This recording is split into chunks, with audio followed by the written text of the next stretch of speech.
Atlas Hands is back, bringing you another commentary today. I'm playing TDM on Array, and I am using I think it's the FN-FAL, or I just call it the FAL. But I'm using that with the red dot attachment. And I've got Lightweight, Sleight of Hand, and Ninja, I think. I might be using Marathon, I cannot remember. It's fairly good gameplay. I'm moving around quite a lot. Only died twice. You'll see the final score when the game comes to finish.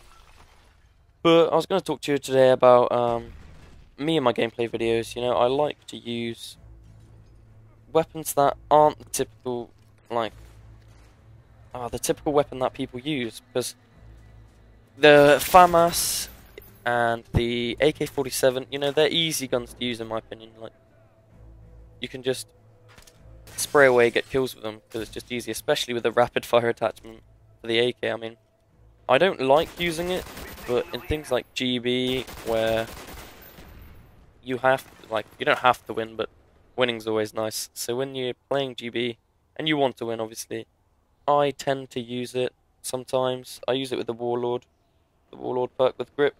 Gives me extra stuns or flashes, and it really helps me out. But as you can see in the video, I'm lying down. I don't know what I was doing. I wasn't camping or anything. I wasn't even picking up on anyone, but I was just laying down for some reason. I think I was doing something. But anyway, yeah, so one of the really helpful tricks to becoming good on Call of Duty is knowing your maps. Because with knowing your maps, if you're getting shot at and you know your maps, you can easily escape if you need to. You know where the most efficient exit is to get away from gunfire. And you know rushing routes. You begin to sort of pick up rushing routes where at the start of the map, like Team Deathmatch, on Array right here, a lot of people go to that long strip right on my left. I call it B long because that's where the B bomb is for S&D. So a lot of people go there and try and pick each other from the start. Whereas I find usually if I have a quick look down and then cut through the Array building, you can go to the window as you saw at the start of the map and pick some people off, or jump through the window and get people that are camping behind I don't know, the snowmobile, the bloody snow scraper thing at the start. It usually helps me pick a couple kills up, and it gets my kill streaks rolling. Another thing that's really helpful when playing Call of Duty is your kill streaks. If you're a beginner player, you really don't want to be rolling with the high-end kill streaks. You could if you're like naturally gifted, but in all honesty, when I first started playing, I think I used to just, honestly, I can't believe I'm saying this, I think I literally just used to sit in grass. But that was back when I started playing Call of Duty. I think I was 13 or 14, and I had no clue, but I still enjoyed it. Like, I really did love it. So I used to just sit in the grass and wait for kills. And I used to just snipe from the grass, I think, which isn't as bad as with a machine gun, but it's still not on the good spectrum. So yeah, knowing your kill streaks. If you're not a very good player, best things to roll with, I wouldn't say the care package, because with the care package I find you're so concentrated on calling it in once you've got it that you can get killed quite often, and it's the most annoying thing in the world when someone takes it off you. And I would just not recommend that for new players. They might get a bit annoyed and angry and aggressive at that.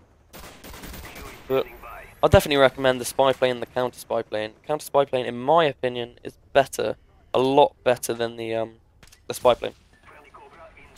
I just find it has a better, more adverse effect. I mean, it's basically, think about it, if they have a spy plane, you're basically getting a constant ghost. If you're getting them consistently, you're basically having consistent, like, a ghost effect on the player. And UAV, obviously, you can see where they are, but obviously it's really hard when the other team are using ghost, because players like myself, I am a radar player. I always look at the radar. Most of the time I'm looking at that more than the screen. And you know, when they've got ghost on and you've got a UAV, it ruins you, because I go for the red dots on my radar. And I go for them, and I'm thinking, yeah, I'll go up behind them, I'll flank them. And then what do you know, I get shot in the back. I get shot in the back by a ghost player, and it frustrates me. It really does. But using ghost for beginners is a great way of getting kills. It boosts your confidence, you know, and it just makes it a whole much more stealthy. You don't even have to play more stealthy, it just makes you stealthy because they can't see you. And that really boosts and helps you.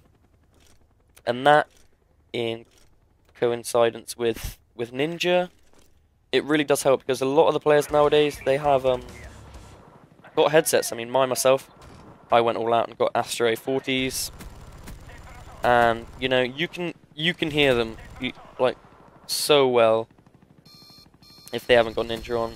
And in game modes like S&D, if you don't have Ghost on and I'm playing against you, 9 times out of 10 I will kill you purely for the fact I know where you're coming. I know which way you're coming.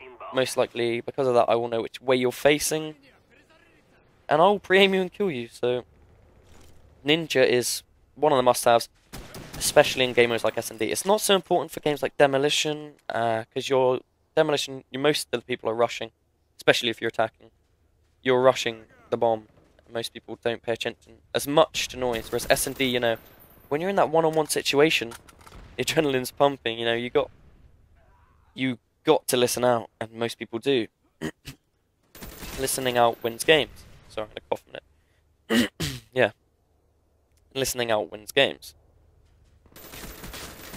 But, yeah, so Ninja is a great way of boosting your game kills. So I was gonna talk a little bit about, GBs, you know, game battles. I think I started playing game battles back on the World at War days, which I have to admit it's my favourite game. I played it non-stop. I can't remember what summer it was, but I think it was in between the summer? I think it was the summer between, was it, school and college for me, so that would be, 2009? 2009 summer, I think? And I used to play on PlayStation. As you can see on this one, I'm playing on an Xbox, but, I've always had an Xbox and a PlayStation, but I never played my Xbox. It got Red Ring, and I never played it. But recently, well, a couple of months back, I actually got an Xbox from work because I won this sort of weekly prize because I was the best worker there. I was like using my initiative or something. Yeah. So I won an Xbox Slim 4 gig. So obviously I was happy at that. And then I started playing GBs on Xbox with Palan and other players who you see on Common Burger Warriors. It got rolling from there, and we went 6th on the EU ladder. But anyway, the gameplay is coming to a finish with my appalling shooting right at the end there. I think it's a 38 or 39 for 2 gameplay. Not too bad. I didn't get very many kills with the chopper gunner. Anyway, hope you enjoy.